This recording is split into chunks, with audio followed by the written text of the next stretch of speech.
Amos 5ஆம் அதிகாரம்.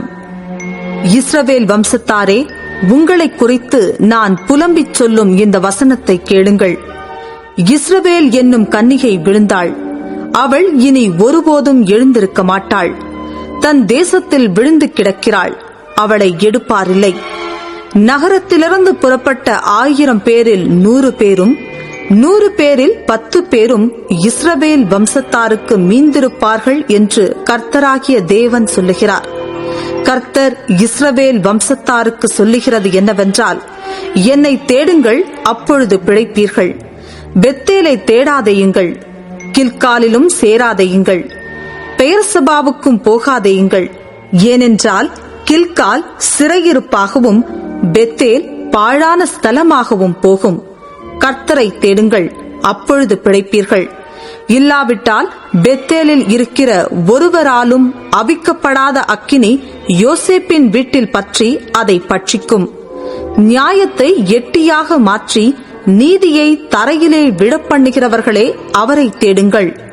அவர் அருமீனையும் மிருக சீரிஷத்தையும் உண்டாக்கினவர். அவர் மரண இருளை விடியற்காலமாக மாற்றி பகலை ராத்திரியாக அந்தகாரப்படுத்துகிறவர். அவர் சமுத்திரத்தின் தண்ணீர்களை வரவழைத்து அவைகளை பூமியின் விசாலத்தின் மேல் ஊற்றுகிறவர். கர்த்தர் என்பது அவருடைய நாமம். அரணான ஸ்தலத்தின் மேல் பாழ்கடிப்பு வரத்தக்கதாக அவர் கொள்ளை கொடுத்தவனை பலத்தவனுக்கு விரோதமாய் லகுவடைய பண்ணுகிறவர். ஒலிமுக வாசலிலே கடிந்து கொள்ளுகிறவனை அவர்கள் பகைத்து யதார்த்தமாய் பேசுகிறவனை வெறுக்கிறார்கள். நீங்கள் தரித்திரனை மிதித்து அவன் கையிலே தானியத்தை சுமை சுமையாய் வாங்குகிறபடியினால் நீங்கள் பொழிந்த கற்களால் வீடுகளை கட்டினீர்கள். ஆனாலும் அவைகளில் நீங்கள் குடியிருப்பதில்லை. இன்பமான திராட்சை தோட்டங்களை நாட்டினீர்கள். ஆனாலும் அவைகளின் ரசத்தை நீங்கள் குடிப்பதில்லை. உங்கள் மீறுதல்கள் மிகுதி என்றும் உங்கள் பாவங்கள் பலத்ததென்றும் அறிவேன். நீதிமானை ஒடுக்கி பரிதானம் வாங்கி ஒலிமுக வாசலில் ஏழைகளின் நியாயத்தை புரட்டுகிறீர்கள். ஆகையால் புத்திமான் அந்த காலத்திலே மௌனமாயிருக்க வேண்டும். அந்த காலம் தீமையான காலம். நீங்கள் பிழைக்கும்படிக்கு தீமையை அல்ல, நன்மையை தேடுங்கள்.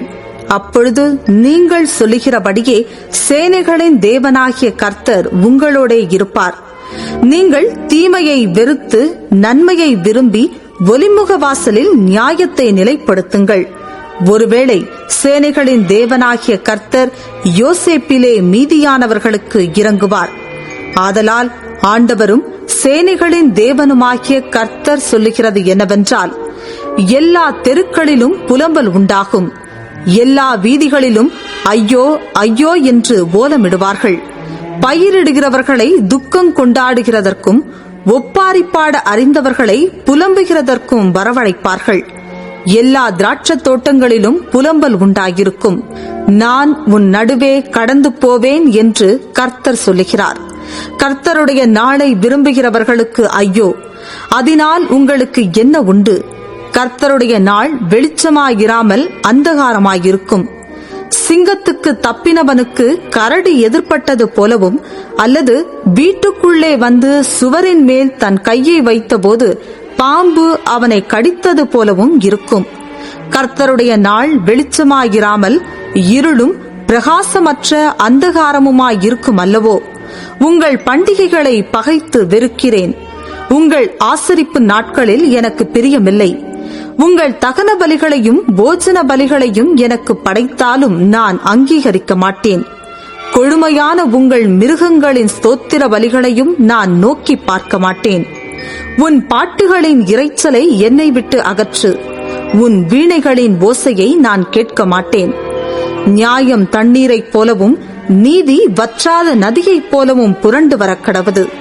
இஸ்ரவேல் வம்சத்தாரே, நீங்கள் வனாந்திரத்திலே இருந்த 40 வருஷம் வரையில் பலிகளையும் காணிக்கைகளையும் எனக்கு செலுத்தினீர்களோ?